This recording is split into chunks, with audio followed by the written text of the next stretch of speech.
moving on from the Income Tax Act legislation to the Canada Revenue Agency interpretation of what's eligible for SR&ED, we want to look at what they call a project. The Canada Revenue Agency says that you have to submit your claims for SR&ED tax credits at the project level, and that all companies follow something called an activity, project, program hierarchy. Programs tend to be ongoing. I may have a cost reduction program. I want to reduce the cost of every product I make to zero, and I'm never going to be able to do that. Probably not even 1,000 years. I'll get better and better, but I'll probably never get to zero. The Canada Revenue Agency would say it's great that you've got a cost reduction program, but for claiming tax credits, what we need is what are the projects within that program.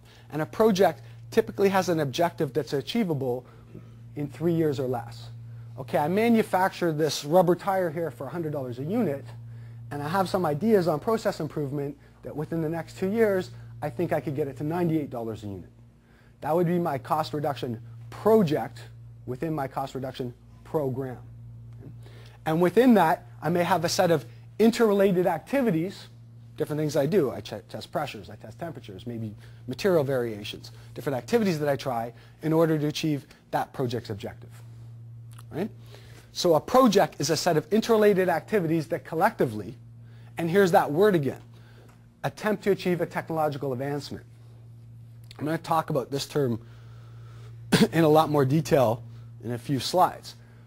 But part of what a technological advancement requires is that you overcome technological uncertainty. We're going to talk about each of these definitions, and that you do this systematically by qualified personnel. Now, what I like to do, for those following along, we're now on B13, or the inside tab of your brochure.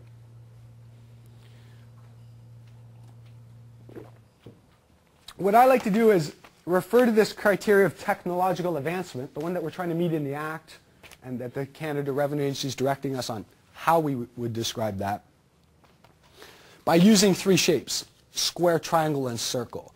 And I found that usually I do these speeches, to a group of people, and a year or two later I'll have successful claimants, and they'll be saying, what's the three criteria again? Because it's not intuitive to them.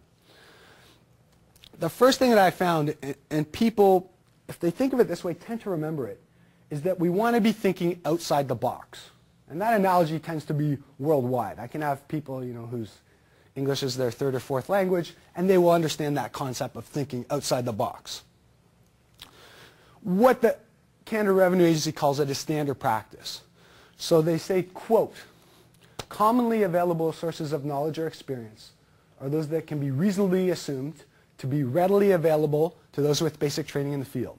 So they say if you have a Bachelor of Science or equivalent, or a college diploma in that field of technology, you're usually deemed to be qualified. Lacking the formal education, they want to see a minimum 2 to 3 years industry experience, and the fact that you understand the variables, the technology in question, that someone at that level would understand.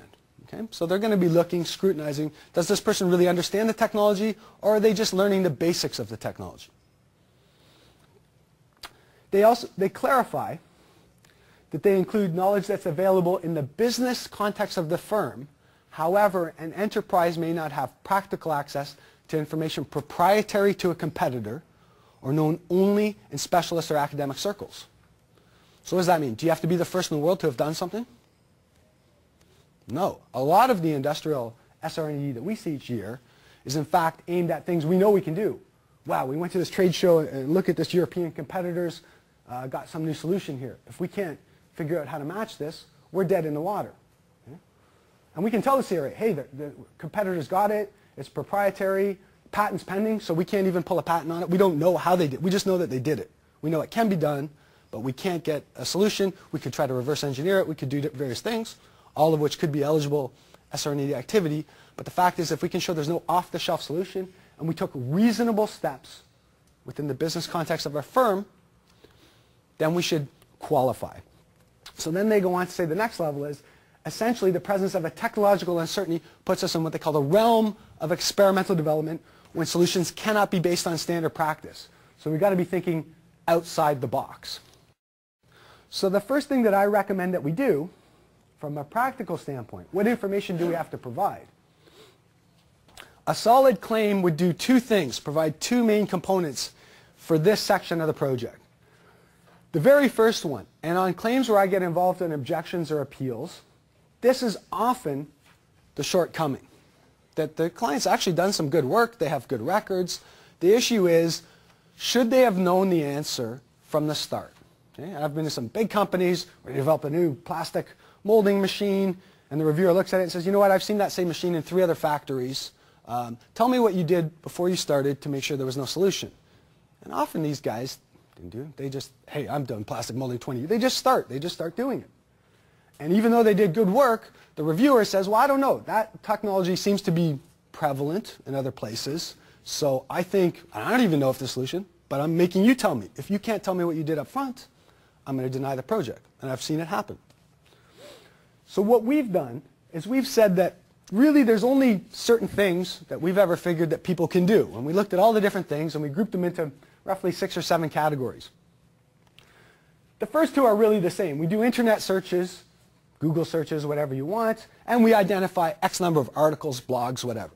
For most small and medium-sized companies, up to a couple hundred employees, that's pretty much all you need to do. Hey, I found 3 expert blogs.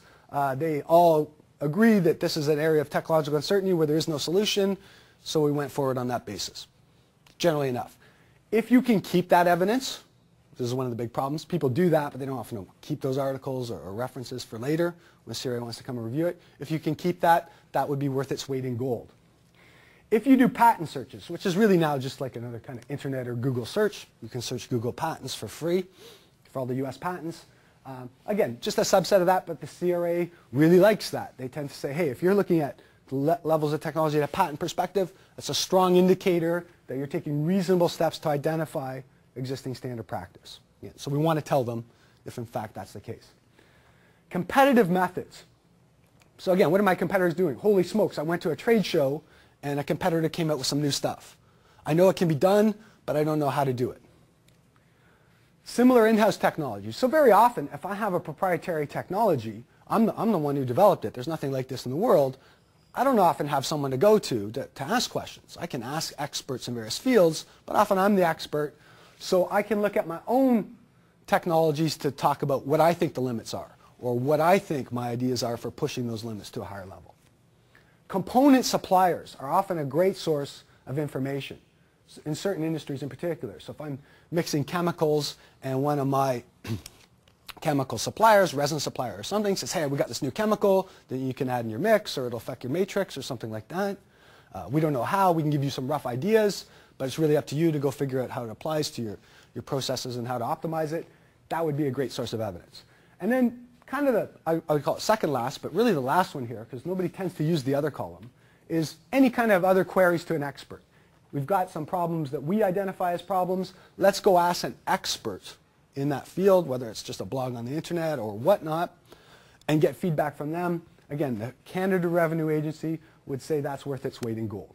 I've seen situations where a client's developing software using Microsoft Foundation classes.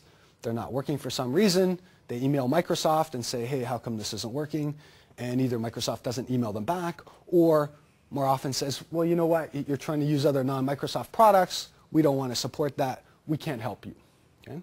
And the CRA will say, well, you know, often where Microsoft himself either won't reveal or help you on this, and they're the developers of the program, you've taken reasonable steps. There is no common solution that's available, and you're off to the races there.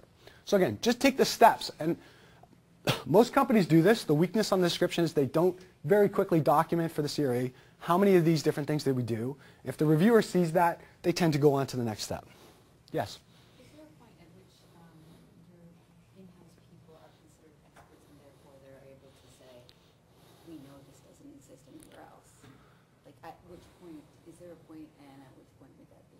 So the question is there ever a point where your in-house people raise their level of standard practice to the point where It's never been done before, and they're certain this has never been done to our knowledge, therefore we don't have to do those steps. well, in that case, my question again would be, how do those people know that it's never been done before?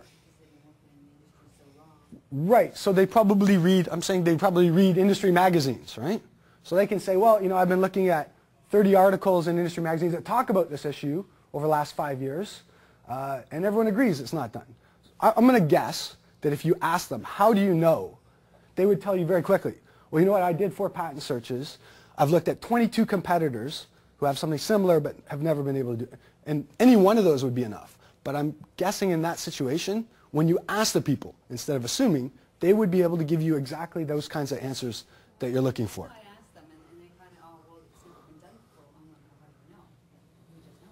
We work in it. We do it all the time. We just know this has never been done. Does anyone see a danger to assuming that it's never been done without taking 5 minutes to do a Google search? What if it had? And this is no joke what I'm talking about. The CRA reviewers who review you tend to specialize by industry. If you're in plastics molding, the reviewer has got 20 years experience in plastic molding and has probably reviewed 2 other plastics molding companies, 200 other ones this year before they came out to see you. So they've seen a lot of technology. And if you say it's never been done, and they think that, hey, 1 or more places, even if it's proprietary, it's secret, that they've seen it done, that's exactly my point. You're going to lose on that first basis. Did you at least spend 5 minutes on a Google search before you spend $1 million? They may feel that's not good science if you didn't at least spend 5 minutes before spending $1 million. And again, I'm not saying these are my rules. I'm telling you how I see the Canada Revenue Agency apply this. And it's getting more and more strict rather than less strict these days. Yes?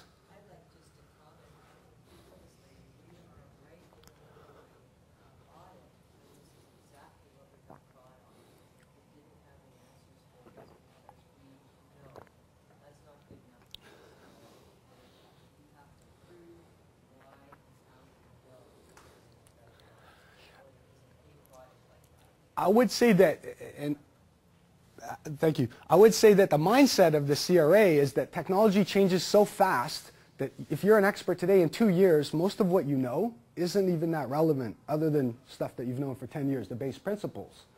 So if you're not keeping abreast of things that are new, you run a very high danger. And it's up to the judgment of each of the reviewers on how they want to apply those laws. But I see it becoming more strict. And this certainly becoming one of the issues that was overlooked before, but is being closely scrutinized now. The next major, so the 2 components I find of the square, or thinking outside the box, is show that we can't find a readily available solution. And for a small company, that could be a 5-minute Google search, but at least do it. I would recommend you do it.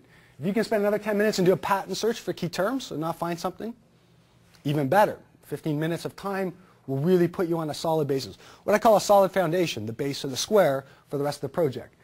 If this is teetering, you're really building on a shaky foundation there. The next real objective here is to quantify the objective. And by that I mean quantification. So what's my existing performance, if at all, if it can be done? What's the unit of measure and what's my new objective? I can currently manufacture it for $100 a unit. So 100 is my measure. Unit of measure is dollars, Canadian dollars, US whatever, some measure of currency, and my objective is $95 a unit, or $98 a unit, or something less than 100. Okay? And it could be cost, it could be performance, it could be usually a combination of these. I want to reduce cost by $3, while at the same time maybe maintaining performance. I still want to handle 44 psi pressure at the same level and different heating levels. So I may want to reduce certain objectives while maintaining others, and in some cases I may even have trade-offs where to reduce costs I realize that there's other kinds of performance variables that would go up and down. So if you can quantify 1 to 3 objectives at least, again now we've got quantifiable objectives, so I'm not worried that it's a style change. Okay? The courts have also said that systematic investigation involves extremely accurate measurement and subsequent analysis of those measurements. They say without such measurement analysis, systematic investigation cannot exist. So the issue there is if we start to quantify our objectives right from the start, we're going to tend to look at the quantification and the analysis throughout the rest of the project, because we're going to know, and more importantly, all of our team members will have a common basis on what kind of issues we're supposed to be looking at and analyzing.